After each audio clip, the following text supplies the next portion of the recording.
Hi folks, welcome to another edition of Stir.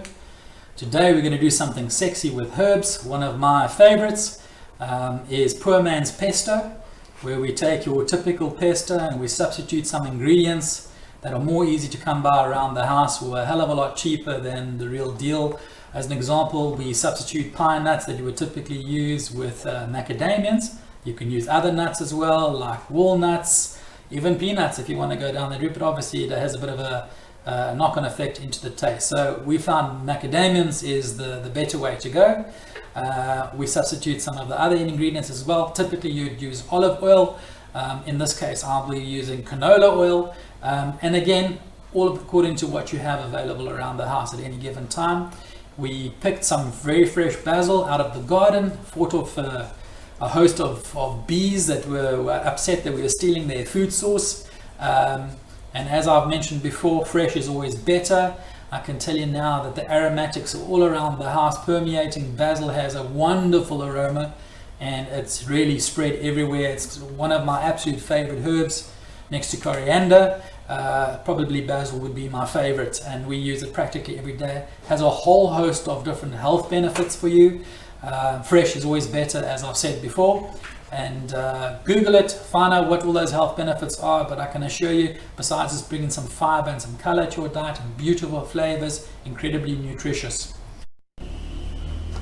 Right, here's our fresh herbs, the fresh basil that we've picked fresh out of the garden, cleaned it up, and as you can see the coloring and the leaf size varies, and that's because it's fresh and it's organic. It's not hydroponically grown, so you're going to get different sizes and shapes. But what I do know is you get nothing healthier than something that's organically and freshly grown in your own garden. To this we're going to add some garlic. We're going to add, typically you would add Parmesan cheese to a pesto. Today we're going to use Grana Padano. Again, I've always said in the past, use any one of the hard white cheeses. Again, according to your taste and to your budget. Whatever's available, use that. We're going to be adding in some garlic, some coarse salt, some coarse black pepper. We're going to be using macadamia nuts, and as I mentioned, we're going to be using canola oil instead of olive oil. We're going to blitz it all up in a food presser. Let's get going. Right, so we're going to toss in about 3 handfuls of our basil, like such. We're going to crush up some of the macadamians. I find that if we leave them too large in the food processor, they get stuck on the blades, so we want to make it semi-ready. Option 2, if you don't have a sexy mortar and pestle, you can crush the nuts yourself.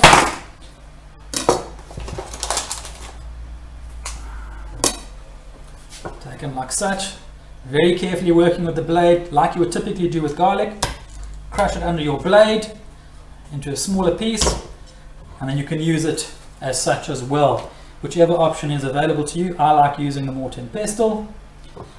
Okay, we toss in about a handful.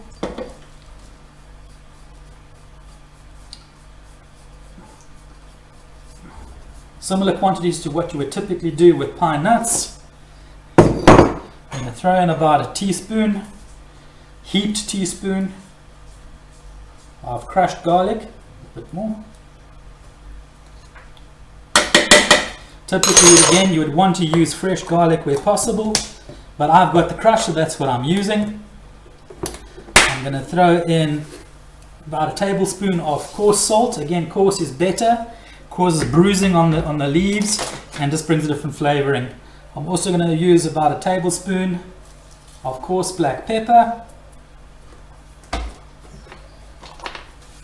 I'm going to throw in the Grana Padano, small handful.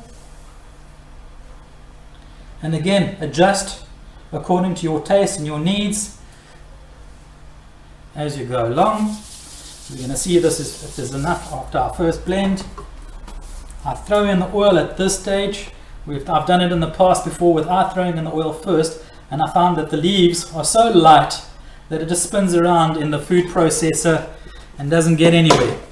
So toss it in a little earlier. Our canola, there we go. just to make it wet initially. Again, at your end product, you want your oil level to be almost the same level as your finished product. Right, so we finished pulping, and this is what our end product looks like. You want to do might want to do yours a little finer. I like mine a little coarser, and it's now ready to serve and to use. We just pop that out into our bowl that we want to utilize.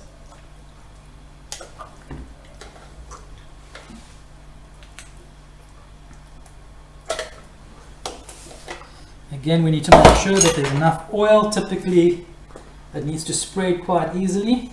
There we go. Just mix it up evenly.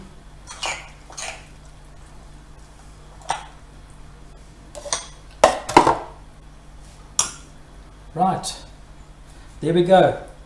The humble Poorman's pesto, ready to use in pastas, in dips, in sauces, whatever you'd like to use. So we've finished creating our Poorman's pesto, ready to be used in pasta or your dish of your choice.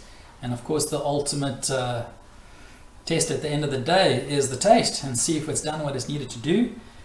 You may want to let yours rest for a day or two while the nuts absorb some more of the oil and get a little bit softer. Personally, I like the al dente, ready to use for me right away as it is, but it's really up to you.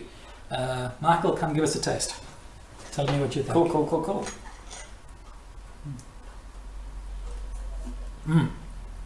How do you get it so good every time? Right up my alley.